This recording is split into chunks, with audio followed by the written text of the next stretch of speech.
పేదవాడిని బాగు చేయాలని చెప్పి ప్రతి ఒక్క పేదవాడి స్వేటర్ రంధ్రాల నుంచి కారణం చెమట వాసన తెలిసిన వ్యక్తి జగన్మోహన్ రెడ్డి గారు. ప్రతి పేదవాడిని ఉన్నత స్థానంలో ఉంచాలని చెప్పి ఎక్కడో మారుమూల గ్రామంలో నందిగం సురేష్ అనేవాడు ఈ మంగళగిరి ప్రాంతంలో ఇదే ప్రాంతంలో సైకిల్తో తొక్కుకుంటూ తిరిగిన వ్యక్తిని ఇవాళ చంద్రబాబు నాయుడు జైల్లో పెట్టిస్తే ఏకంగా జగనన్న తీసుకెళ్లి ఢిల్లీ పార్లమెంట్ లో కూర్చోబెట్టాడు.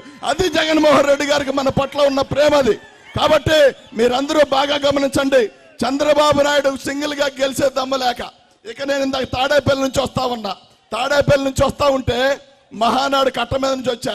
అక్కడ ఏం కనబడ్డాయంటే లోకేష్ ఇస్త్రీ పెట్టెలు, లోకేష్ ఫ్లెక్సీలు, లోకేష్ మరి ఐరన్ చేసే బళ్ళు ఇచ్చాడు. అంటే మీరు కుల వృత్తులు చేసుకొని బతకండి, ఇక మీరు మీకు బాగుపడాల్సిన అవసరంలా అని చెప్పి లోకేష్ చెప్పదలుచుకున్నాడు. కానీ జగనన్న అలా కాదు. ఒక బండిచ్చి 1000 రూపాయలు ఇస్త్రీ పెట్టడం కాదు, వీళ్ళ పిల్లలు చదివించాలి, వీళ్ళ జీవితాలు మార్చాలి, వీళ్ళ ఐఏఎస్లు గాను ఐపీఎస్లు గాను ఉన్నతాధికారులుగా తీర్చిదిద్దాలని జగన్మోహన్ రెడ్డి గారు చూస్తా ఉన్నాడు. ఇక ఏకంగా తాడేపల్లి నుంచి నేను వస్తా ఉంటే నాకు ఒకటి కనిపించింది. విచిత్రం ఏంటంటే బారుకు మన జెండాలు ఉన్నాయి. ఇక మధ్యకాలంలో పవన్ కళ్యాణ్ ఫ్లెక్స్ మరి పార్టీ ఆఫీస్ ఉంది. అక్కడ ఒక 20 జెండాల పక్కన మన జెండాల పక్కన వాళ్ళు జెండాలు కట్టారు.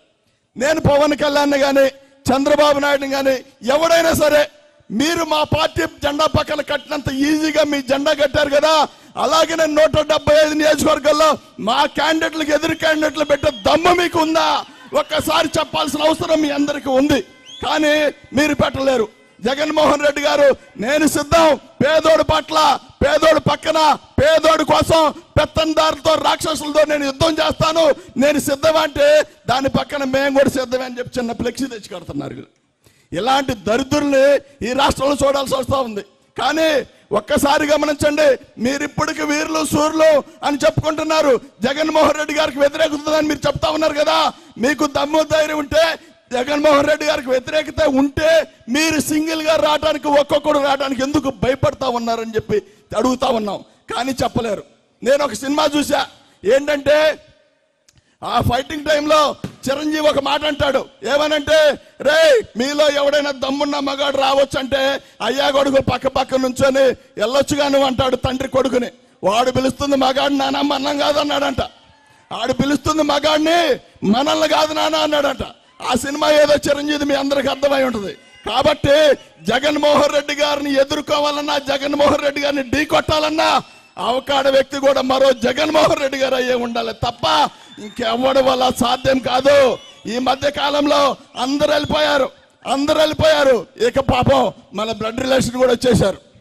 వాళ్ళు కూడా వచ్చి జగనన్న పైన రాజశేఖర రెడ్డి గారిని పొట్టన పెట్టుకున్న కాంగ్రెస్ పార్టీ, రాజశేఖర రెడ్డి గారిని పొట్టను పెట్టుకుంది కాంగ్రెస్ పార్టీ అని దేశం అంతా అనుకుంటున్న సందర్భాల్లో తెలంగాణలో వైఎస్ఆర్టీపీని పెట్టి ఆ పార్టీని కాంగ్రెస్ లో విలీనం చేసి మళ్ళీ తగుదనమ్మా అని వచ్చి జగనన్న పైన మాట్లాడుతా ఉన్న మన బ్లడ్ మన గురించి తెలిసిన విషయమే.